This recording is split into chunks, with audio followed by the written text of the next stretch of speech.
Hai, Assalamualaikum. Apa khabar semua? Kembali lagi bersama saya AA berbagi info dan kisah menarik. Oh, sebelum tu jangan lupa tekan tombol subscribe, tekan loncengnya juga. Ya, banyak saya terima komen yang kata makin besar sekarang ni. Saya tengah, itulah besaran tengah berkembang sekarang ni. Mungkin selalu dengar lagu Camila Cabello tak? Wada bam bam bam bam bam bam. Tahu kan lagu tu kan? Itulah jadi bam bam ni. Tembam. Tak apalah, masing-masing ada proses masing-masing kan. Okey, kisah misteri kita pada kali ni disendkan oleh salah seorang subscriber kita. Terima kasih sangat sebab sudi share dengan channel ni. Dan dia minta saya untuk bagi nama gelaran dia sebagai Alang. Alangkah baiknya kalau korang terus suggest dekat saya nama gelaran apa yang korang nak kan. Senang sikit. Saya tak payah nak fikir asyik nama sama je. Sikit-sikit Ani, sikit-sikit Ana. Dah tu apa lagi? Ali, Mat. Yelah, semua nama-nama yang selalu kita bagi tu lah. Kadang-kadang tu saya sendiri pun macam buntu tau. Nak bagi nama apa lagi? Macam semua dah dalam fikiran ni dah terkeluar semua dah rasanya. Jadi alangkah baiknya kalau awak bagi nama samaran untuk awak sendiri. Sama macam ni namanya Alang. Jadi dia bagi tajuk dekat sini, kejadian di rumah pusaka turun-temurun. Faham-fahamlah kalau turun-temurun rumah pusaka pula tu. Ya Allah, saya boleh bayangkan betapa lamanya rumah tu. Sudah sedia? Jom kita mula. Katanya kisah ni jadi masa Alang masih lagi kecil. Jadi setiap kali cuti sekolah hujung tahun tu, abah dia memang akan hantar emaknya dengan 4 orang adik-beradik dia balik ke kampung emak dia. Dan kampung emaknya pula ada di Nogori 9. Jadi bagi Alang, dia memang suka sangat balik kampung tau. Yelah, kalau dah balik kampung nanti, sedara mara dia yang lain pun akan balik kampung juga. So memang diorang akan berkumpul ramai-ramai tau. Itu yang seronok. Cuma bila dah balik ke kampung maknya tu, diorang semua kena tinggal dekat rumah peninggalan nenek diorang. Dan rumah tu sebenarnya rumah pusaka, rumah turun-temurun. Rumah tu pula, setiap kali hujung tahun je, diorang ni semua akan tinggal dekat situ. Yang mana duduk kat luar lah kan, balik je akan tinggal dekat situ.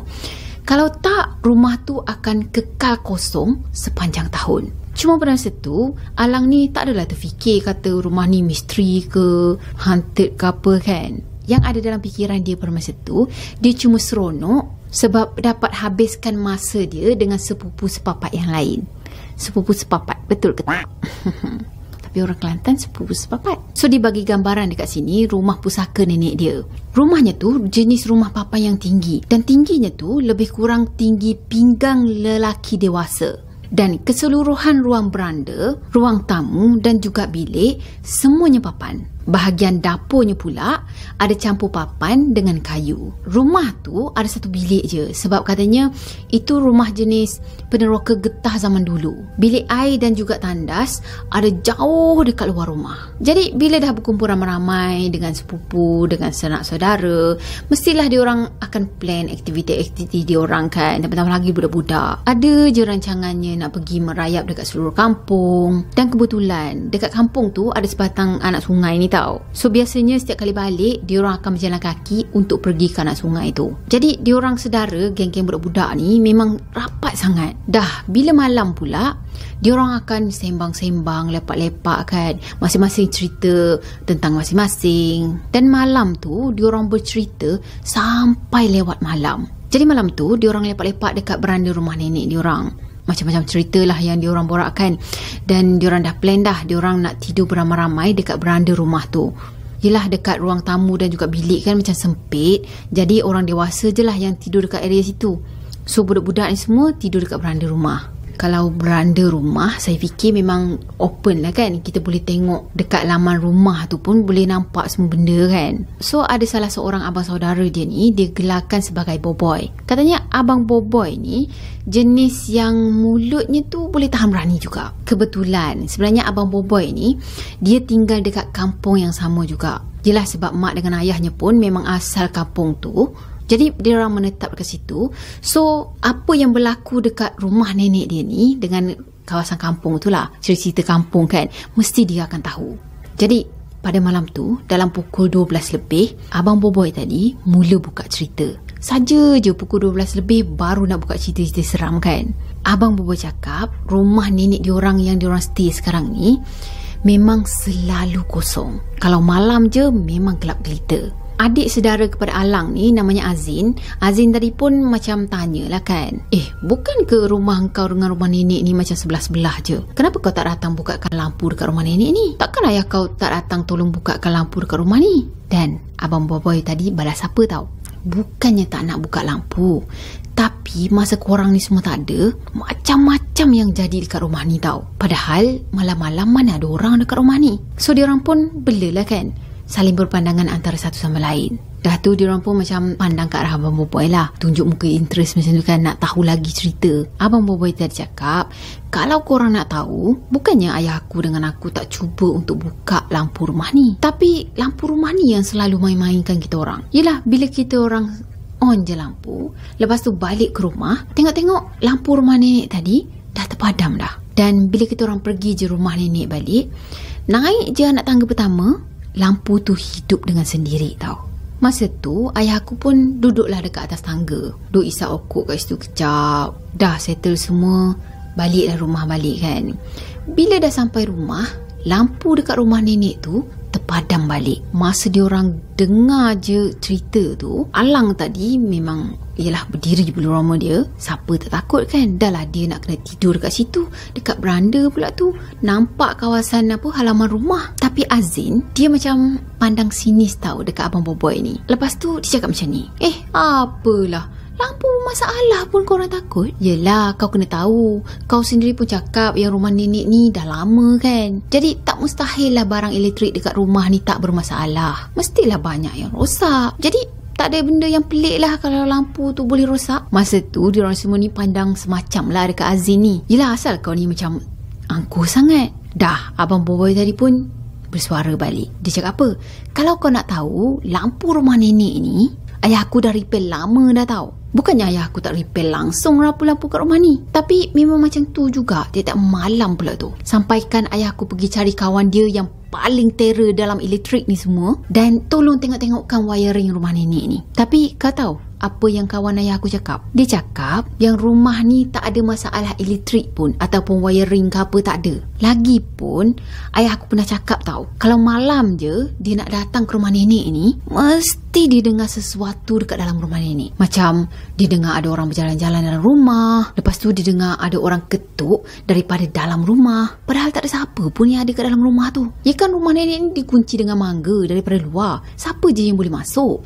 Mak aku kalau dia bangun awal-awal pagi, mesti dia dengar lesung ditumbuk dekat arah dapur rumah nenek. Sekarang kau nak cakap apa? Punyalah detail. Abang Boboiboy tadi menjelaskan kan, katanya sampai berkerut dahi ni nak mempercayakan orang lain ni. Tapi Azin, dia ni jenis yang tak mudah percaya tau, kalau selagi benda tu tak berlaku dekat diri dia. Jadi diorang pada masa tu, diorang tak nak sampai Abang Boboiboy tadi dengan Azim ni bergaduh pula kan. So diorang pun tukarlah cerita lain. Diorang borak sampailah dekat pukul 1 ke 2 pagi macam tu.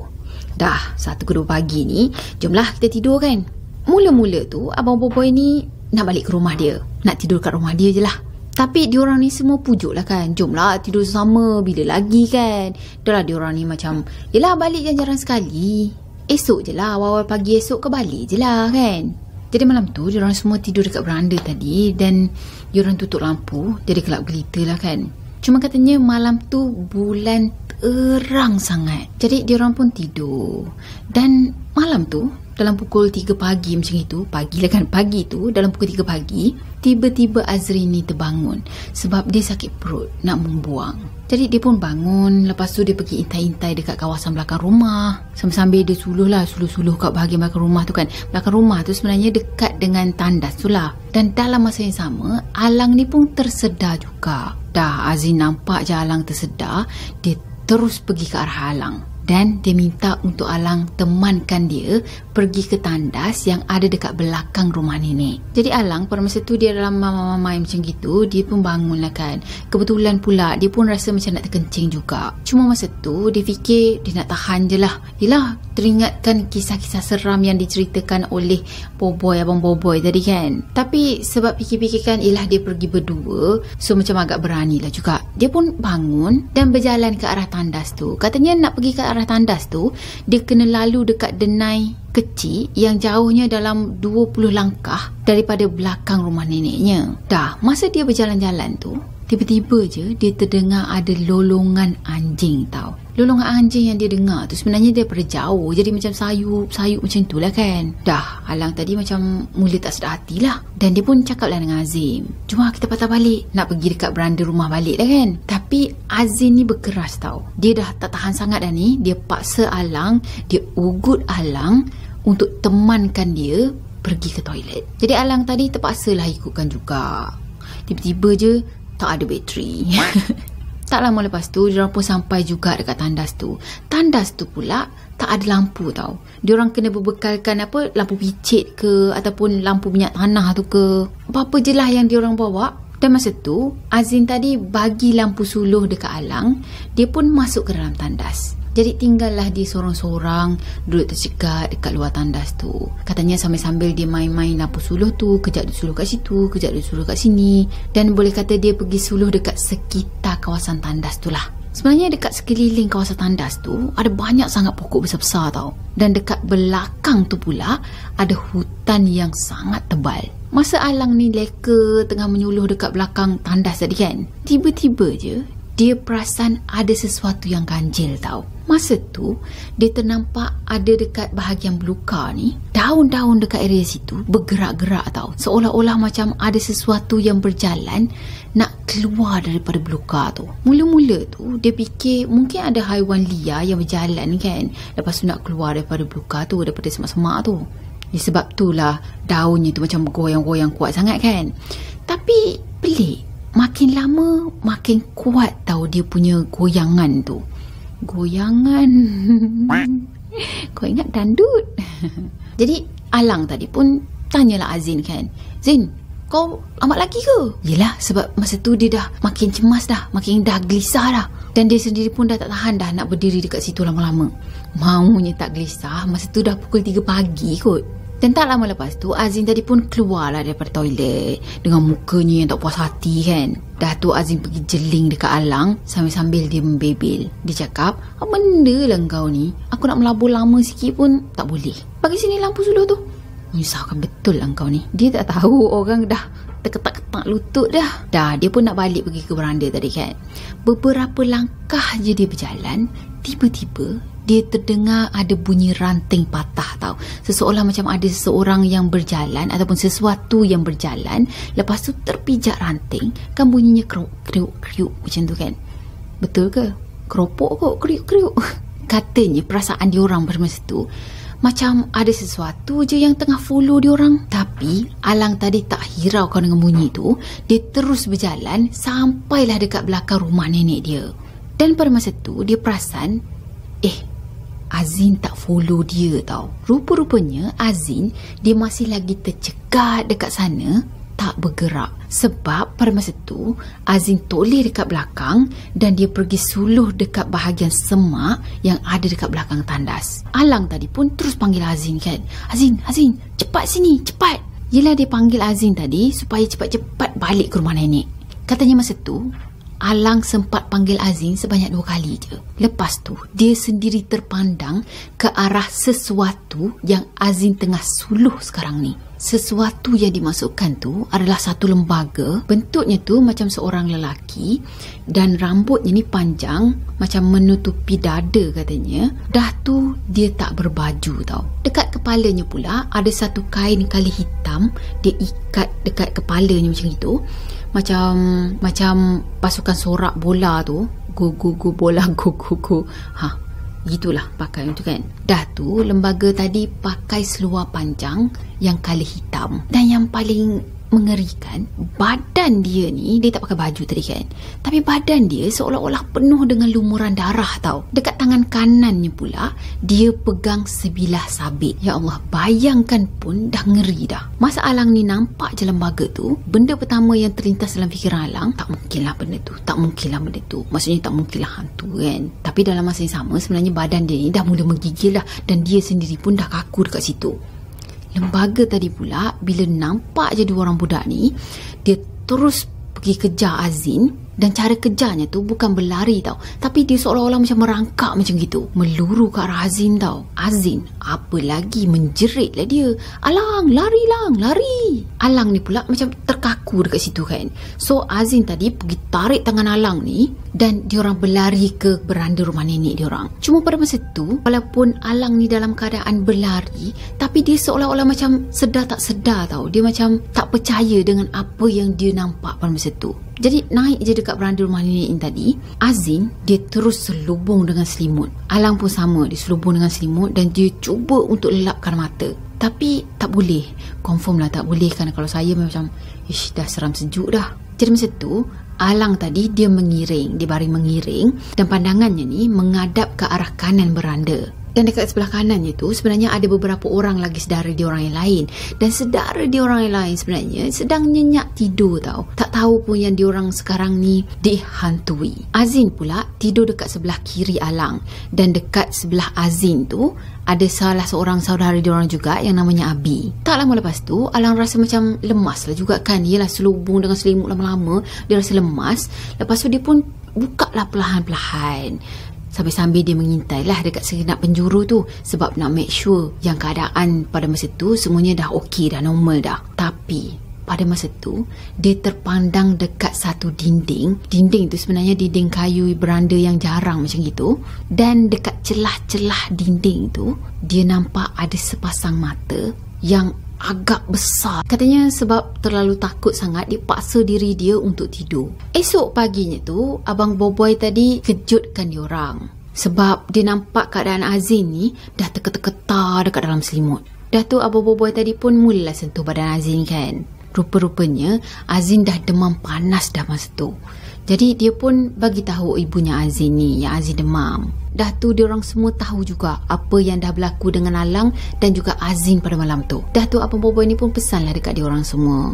Katanya jangan ada rasa takbur dengan makhluk yang kita tak nampak lihat. Dan lepas peristiwa tu juga, barulah makcik dengan pakcik diorang ni semua buka cerita. Kata mungkin itulah makhluk yang tinggal dalam rumah nenek diorang ni. Katanya ada setengah orang kampung ni yang menggelarkan makhluk yang diorang nampak tu sebagai jin hutan. Dah tu makhluk tu suka sangat menculik budak-budak yang suka merayau pada malam-malam hari. Jadi masa tu saudara mara dia yang lain pun mulalah rasa takut nak tinggal dekat rumah nenek tu kan.